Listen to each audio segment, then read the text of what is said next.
अस्सलाम वालेकुम दोस्तों, आज मैं आपके साथ शेयर कर रही हूँ चीज़ ऑमलेट रेसिपी। बहुत ही सिंपल एंड इजी रेसिपी है। आप इसको इजीली प्रिपेयर कर सकते हैं एट होम। उसके लिए जो इंग्रेडिएंट्स आपको रिक्वायर्ड हैं उसमें मैंने ले लिए तकरीबन मैं 4 एग्स का ये बना रही हूँ। आप अंडों की क्वांटिटी ऊपर नीचे कर सकते हैं।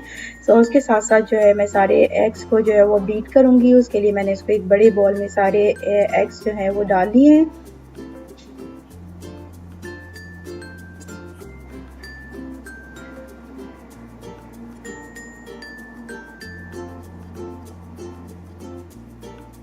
इसके साथ साथ जो एडिशनल इंग्रेडिएंट्स हैं जो इसमें हम ऐड कर रहे हैं उसमें मैंने स्लाइस की हुई अनियन ले ली है।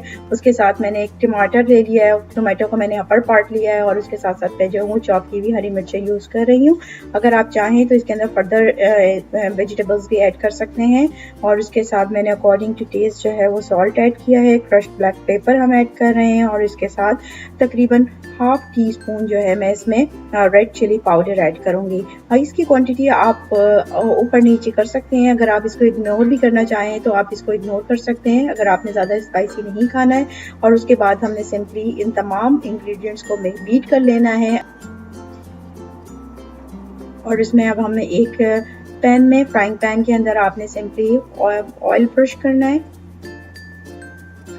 यहाँ पे मैं तमाम एग्स को इसमें डाल दूंगी। इनिशियली हमारा क्योंकि कुकिंग में टेम्परेचर बहुत ज़्यादा मैटर करता है, इसलिए मैंने इनिशियली जो है इसका टेम्परेचर जो है वो हाई रखा है। हाई टेम्परेचर से ये होता है कि जब आपके एग्स जो है वो हाई टेम्परेचर पर जाते हैं तो बहुत ज़्यादा फ्लफी और एक अच्छा इफेक्ट जो है वो एग्स पे क्रिएट होता है। और वही अगर आप इसको लो टेम्परेचर पर डालेंगे तो आपका एग जो होगा वो बिल्कुल फ्लैट हो जाएगा। और उसके बाद मैंने सिंपल इसका मीडियम फ्लेम करके और इसको मैंने जो है वो कवर कर दिया था तकरीबन 1 मिनट के लिए। और उसके बाद मैंने यहाँ पर चेक किया है तमाम वेजिटेबल्स अगर आपके साथ स्लाइड हो गए हैं तो आप उसको सिंपली जो है वो फैला सकते हैं अपने इसमें पैन के अंदर। और उसके साथ साथ जो है वो आप इसके अंदर फिर चीज़ जो है वो ऐड कर सकते हैं। चीज़ की क्वांटिटी आप ऊपर नीचे कर सकते हैं। अगर आपको ज़्यादा चीज़ चाहिए तो आप ज़्यादा भी ऐड कर सकते हैं।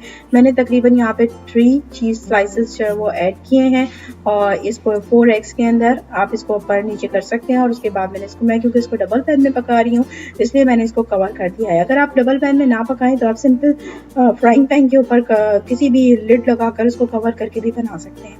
यहाँ पर आप देख सकते हैं कि हमारे जो चीज़ है वो तकरीबन मेल्ट हो गया है और अब हमने इसको डिश आउट कर दिया और हमारा चीज़ ऑमलेट जो है वो बिल्कुल रेडी टू ईट है।